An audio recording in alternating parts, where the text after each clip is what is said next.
Tu lui as tout donné. Ton temps, ton attention, ta loyauté. Tu étais là quand elle avait besoin de parler, tu as porté ses émotions comme si elles étaient les tiennes, et tu l'as placée au centre de ton univers. Et pourtant, elle est partie.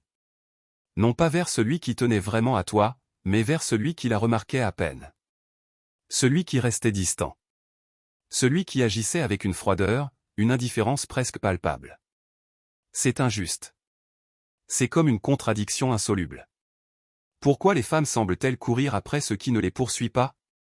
Pourquoi l'amour véritable est-il parfois si lourd, tandis que l'indifférence devient irrésistible? Comme le suggérait Sénèque, ce n'est pas la difficulté qui est l'obstacle, mais l'hésitation. Alors aujourd'hui, nous affrontons cette vérité de front. Sans illusion, sans mensonge rassurant. Nous allons plus loin, au cœur des mécanismes cachés du désir, de cette part de nous qui nous attire vers ce qui nous est inaccessible. Si vous souhaitez vraiment reprendre le contrôle de votre vie émotionnelle et ne plus jamais être celui qui donne tout et ne reçoit rien, alors comprenez ceci, la vérité est dure, mais elle est puissante. On ne désire pas ce qui nous appartient déjà. On désire ce qui nous met au défi. Dès qu'un homme s'investit trop tôt avant même d'avoir rien mérité ou il commet une erreur capitale. Il dissipe le mystère. Il dissipe l'attention. Il passe du statut d'égal à celui de pourvoyeur, à celui de chose considérée comme acquise. La nature humaine valorise l'effort. Ce qui se mérite. Si vous offrez tout gratuitement, votre présence perd de son importance. Elle devient comme l'air, essentielle, mais imperceptible. Imaginez. Quelqu'un vous donne de l'argent par hasard dans la rue. Vous l'accepteriez peut-être, mais quelque chose cloche. Comparez cela au fait de le gagner par la discipline et l'effort. La seconde situation a du sens. Elle est source de fierté. Elle a de la valeur. L'attraction fonctionne de la même manière. L'homme qui prend son temps, qui ne place pas immédiatement une femme au-dessus de lui, crée de l'espace. Il laisse la curiosité s'installer. Elle commence à s'interroger. Elle commence à ressentir cette tension subtile, celle qui alimente l'attirance. La philosophie stoïcienne enseigne le détachement face à ce que l'on ne contrôle pas. Un homme qui ne survalorise pas n'est pas insensible, il est ancré dans la réalité. Il comprend que son temps est précieux. Son attention a du poids. Et il ne la distribue pas à la légère. Cette sérénité, cette indépendance tranquille, attire les gens. À l'inverse, l'homme qui donne trop, trop vite, dégage autre chose, le besoin. Et rien ne tue l'attirance plus vite qu'un besoin ostentatoire.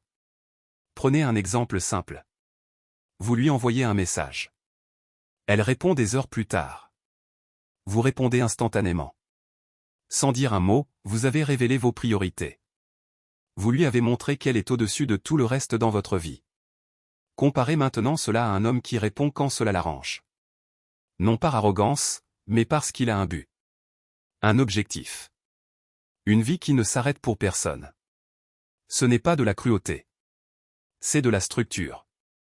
Et cette structure est un signe de force ou une force qui inspire stabilité, fiabilité, ancrage. Celle que l'on respecte instinctivement. Si vous commencez à comprendre, si vous commencez à voir où les choses ont dérapé, alors tant mieux. Cette prise de conscience est un premier pas. Allons plus loin. Pourquoi sommes-nous programmés pour courir après ce qui nous paraît inaccessible? Biologiquement, la rareté est un signe de valeur. Si quelqu'un est trop disponible, cela suggère qu'il a peu de choix. Et des choix limités diminuent inconsciemment la valeur perçue. Mais une personne sélective? Quelqu'un qui ne se donne pas facilement? Voilà un signe de valeur.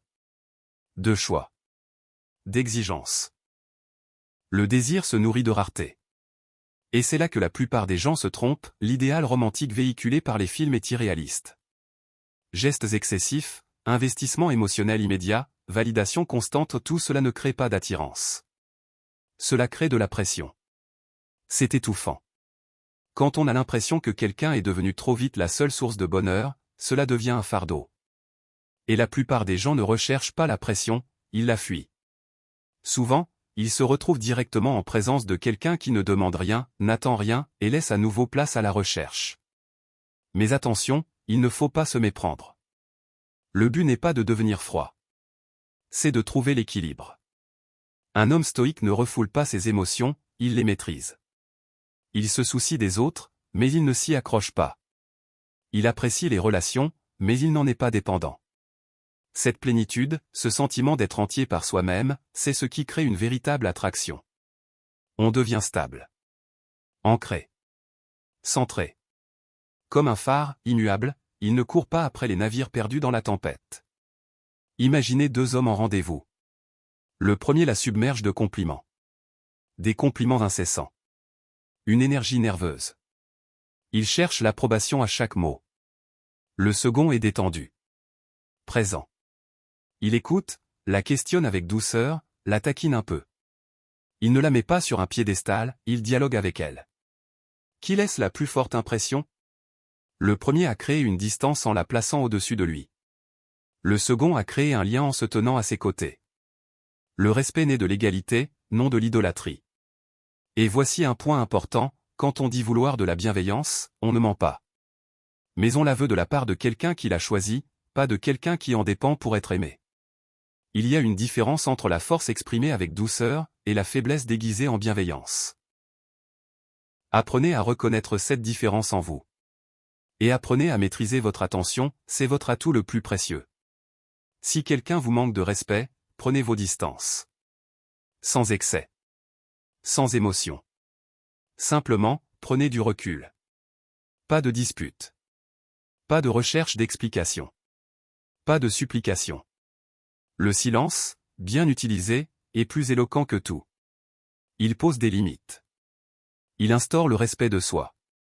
Et paradoxalement, ces limites renforcent souvent l'attirance, car elles impliquent des conséquences. Si vous réalisez maintenant que ce que vous appeliez « amour » ressemblait davantage à de la dépendance, alors vous êtes prêt à évoluer. Car feindre la confiance en soi ne suffit pas. Il faut l'incarner. Vous pouvez soit continuer à répéter le même schéma aux données sans compter, vous perdre, vous demander pourquoi ça ne marche jamais. Ou vous pouvez reprendre le contrôle. Vous discipliner. Vous clarifier les choses. Il y a une vérité sous-jacente à tout cela. Pour être vraiment apprécié, vous devez cesser de faire passer les autres avant vous. Ce chemin peut sembler isolant au début. On ne le comprendra peut-être pas. On vous trouvera peut-être distant ou différent. Mais regardez ce qu'ils deviennent. Sont-ils respectés? Sont-ils épanouis? Le stoïcisme n'est pas synonyme d'isolement, mais de force. Il enseigne que votre valeur ne se mesure pas à l'attention, à la validation ou à l'approbation. Elle se mesure à votre capacité à rester fidèle à vous-même. Comme le disait Marc Aurèle, la meilleure réponse n'est pas l'imitation, mais l'élévation. Ne vous laissez pas gagner par l'amertume. Ne nourrissez pas de ressentiment. Restez solide. Concentrez-vous. Devenez une personne si ancrée dans son but que la validation extérieure n'aura plus d'importance. Car c'est à ce moment précis que la véritable attirance commence. Ni forcée, ni recherchée, mais naturelle. L'attirance n'est pas logique. Elle est émotionnelle, biologique, instinctive. Et les signaux que vous envoyez comptent. Lorsque vous restez calme, sélectif et sûr de vous, vous communiquez quelque chose de puissant sans un mot. Je ne suis pas là pour courir après quelqu'un. Je suis là pour choisir. Cette énergie crée la curiosité. L'attention. Le désir. Le confort seul ne crée pas la passion. Un peu d'incertitude, un peu de défi, voilà ce qui entretient la flamme. Alors, arrêtez d'attendre. Arrêtez de demander. Devenez l'homme que les autres attendent. Ce processus demande du temps, de la discipline et de l'honnêteté envers soi-même. Mais la récompense? La liberté. La liberté de ne plus courir après quelqu'un. La liberté de ne plus trop réfléchir. La liberté de ne plus avoir besoin de quelqu'un d'autre pour se sentir complet. Regardez votre vie avec honnêteté. Êtes-vous fier de l'homme que vous devenez? Sinon, ajustez-vous. Concentrez-vous sur votre corps.